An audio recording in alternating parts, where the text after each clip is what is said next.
বরিশালে পুরোপুরি জমে ওঠেনি কোরবানির পশুর হাট, ক্রেতাশূন্য দামও চড়া। দৈনিক আজকের সুন্দরবন ডেস্ক প্রতিবেদন। সুপ্রিয় দর্শক মণ্ডলী, আমি দৈনিক আজকের সুন্দরবন অফিসিয়াল ফেসবুক থেকে আপনাদের সাথে যুক্ত হচ্ছি।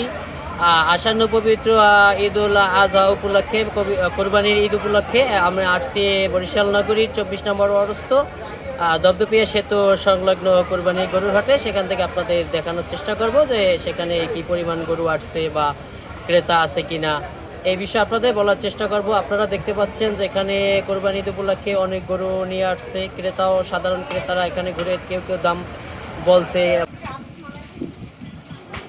শেখ গোলাম রব্বানি, বাগেরহাট থেকে আসছি, বাগেরহাট মোল্লাহাট।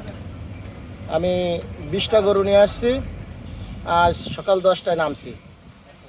হাটে আশানুরূপ বেচা কিনা হচ্ছে না, আশানুরূপ ফল পাওয়া যাচ্ছে না। দ্রব্যমূল্যের যে দাম ভুসি 60 টাকা করে কিনা, খড়ের প্রচুর দাম। গরুর মাংস 800 টাকা কেজি। একটা গরুতে, এই গরুটায় ওজন আছে কমপক্ষে 8 মণ। কমপক্ষে 8 মণ, যার দাম হয় 2,70-80 হাজার টাকা মাংসের দাম।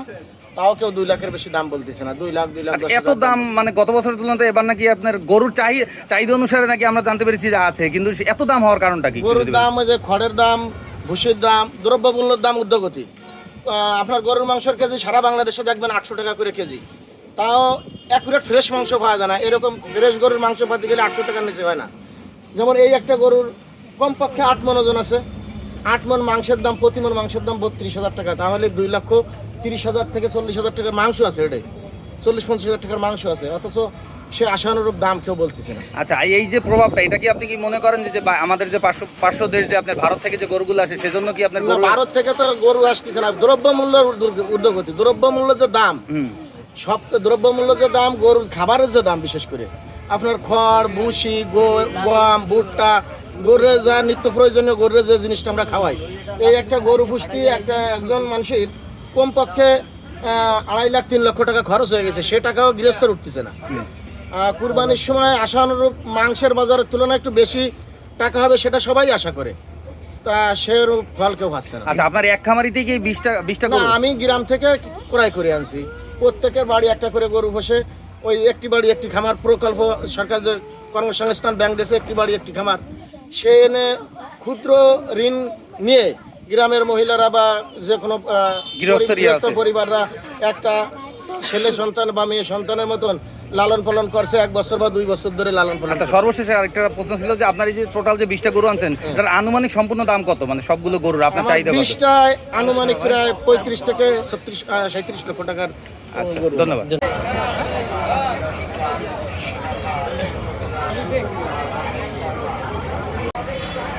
আপনার পরিচয়টা একটু দিয়ে। আমি মোহাম্মদ নাজমুল হুদা, সভাপতি এই ওয়ার্ডের 24 নম্বর ওয়ার্ডে, এবং আমরা যারা এখানে দাঁড়িয়ে আছি আমরা সবাই পরিচালনা কমিটির সংযুক্ত, দুগুলোকে আছি সভাপতি, সাধারণ সম্পাদক। আচ্ছা, এই যে আপনাদের গরু হাটের যে আজকে সকাল থেকেই তো মানে অফিসিয়ালি আর কি 3 দিনের যে হাটটা শুরু হওয়ার কথা। অফিসিয়াল থেকে আমাদের মূলত এটা অস্থায়ী একটা গরু হাট, 3 দিন চলবে। আজকে থেকে আমরা শুরু হয়েছি। এখানে পর্যাপ্ত নিরাপত্তার ব্যবস্থা আছে, এবং যারা আসছে বিশেষ করে মলার হাট, ওদেরকে আমরা পর্যাপ্ত নিরাপত্তা দিচ্ছি। এখানে জাল টাকা সনদ করার জন্য মেশিন আমরা বসিয়েছি, কন্ট্রোল রুম আছে, এবং বিশেষ করে আমাদের যে মাননীয় মেয়র সেনিয়াবাদ খোকন আবদুল্লাহ আবুল খায়ের, উনি আমাদেরকে যথেষ্টভাবে কড়া নির্দেশ দিয়েছেন, কোনো রকমের কোনো অপ্রীতিকর কোনো ঘটনা না ঘটে, কোনো ক্রেতা বিক্রেতা যেন কোনো রকম অপমান অপদস্থ না হয়, সেই ব্যাপারে সে সতর্ক করে দিয়েছেন আমাদের। আমাদের দলের ভাবমূর্তি যাতে নষ্ট না হয়, যাতে আমাদের মেয়র যিনি আছেন তার ভাবমূর্তি নষ্ট হয়, আমরা সেই লক্ষ্যে মাথায় রেখে আমরা কাজ করছি। আচ্ছা, আপনাদের যে খাজনা নির্ধারণটা করা হয়, এটা কিভাবে নির্ধারণ করা হয়? আমাদের সিটি কর্পোরেশন থেকে এটা নির্ধারণ করেছে। তারপর আমরা চেষ্টা করি, যেহেতু বরিশাল ছোট শহর, এখানে আমরা সবাইকে চিনি, আমরা তারপর সেক্রিফাইস করি। বরিশালে এটা ঐতিহ্যবাহী খুব পুরনো হাট, এটা 30 বছরের হাট। এটা যারা এইখানে বরিশাল, বিশেষ করে বরিশালের যে ক্রেতা বরিশালের বাইরেও যারা আছে, তারা নির্দ্বিধায় এখানে গরু ক্রয় করতে আসে। চালাইবে ওই পাকনামি ভাই, একটা মিনিট আবার চালাই দেবে ভাই। গরু দুইটা কি আপনার বিক্রি করার জন্য নিয়ে আসলেন? কেমন কি দাম যাচ্ছেন, কোনটা কত? এটা হলে 7.5 লাখ, ওইটা হচ্ছে 7 লাখ। কত টাকা দাম বলেছে ক্রেতারা?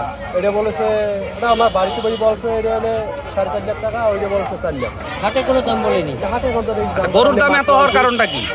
এসব গরু একটা পালতে যে পরিশ্রম হয়, তারপর যে বর্তমানে যে খাবার যে বৃদ্ধি, ঠিক আছে, এই জন্য তার একটা গরু অনেক টাকা খরচ হয়, ঠিক আছে, সেই জন্য আপনার গরুর দাম বেশি। আর পরিশ্রম তো বাদ। খালি যে ইনভেস্ট করা হয় ঠিক আছে, এইসব একটা গরুর ভিতরে তা তো মনে করেন ওইটাই তো পাওয়া যায় না, তুই আসতেছে চলে, কিন্তু কোরবানিগুলোকে তো মানুষ তো মনে করেন এত কষ্ট করে পাইলে যদি 1000 টাকা করে না পায়, তার সে আর কষ্ট আছে। আমাদের বাড়ি আছে বাগেরহাট জেলা মোল্লাহাট থানা। আমরা এখানে আগেও আসছি, সেগুলো এবারও আসছি, গতবার হাট হয়েছিল না বলে আসিনি। আমি আশা করি যে আগের মতন হয় আমাদের, সেই এমনি খরচ তো বেশি। মানে আপনার গরু আনছেন কতগুলো? গরু আনছি আমরা 4, আমি আনছি 4টে। আপনার নিজের একারই 4টা? আমার একারই তো 4টা। সবচেয়ে দামি গরু কোনটা? এই যে এই কালো এটা? এই কালো এটার এটা। নাম কি? আপনারা নাম রাখছেন কি? আমরা নাম রাখি নাই কিছু, মানে এটার দাম হাঁকাইছেন কত? দাম গাইছি 10,000 চাইছি, 210, মানে বুঝলাম না, আবার একটু বলে। 2,10,000। 2,10,000 চাইছেন। কাস্টমাররা কিরকম কি বলছে? কাস্টমাররা বলে ধরেন 60 পর্যন্ত বলছে। মানে 1,60,000 পর্যন্ত আপনার উঠছে সর্বশেষ? হ্যাঁ। আচ্ছা, আপনার এই যে গরুর দাম এত হওয়ার কারণটা কি? কারণ আমাদের যে এবার বছর যে খরচা, তাতে এই যে দাম আমরা যা বলছি এতে বেশলে তো আমাকে মানে পর্তায় বসবে না? পর্তায় বসবে না। আচ্ছা, আপনার আশা করি যে আপনার যত গরুটা বিক্রি করে আপনার স্বাচ্ছন্দ্য বোধে যাইতে পারে। হ্যাঁ, হ্যাঁ। ধন্যবাদ।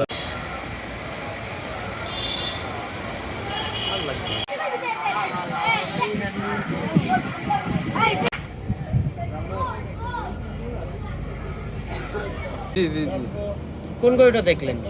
এই তো এই গরুটা দেখলাম, কত দাম চাচ্ছে? এই গরুটার দাম তার মূলামূলি হয় না, কয় টাকা তার মূলামূলি হয় না।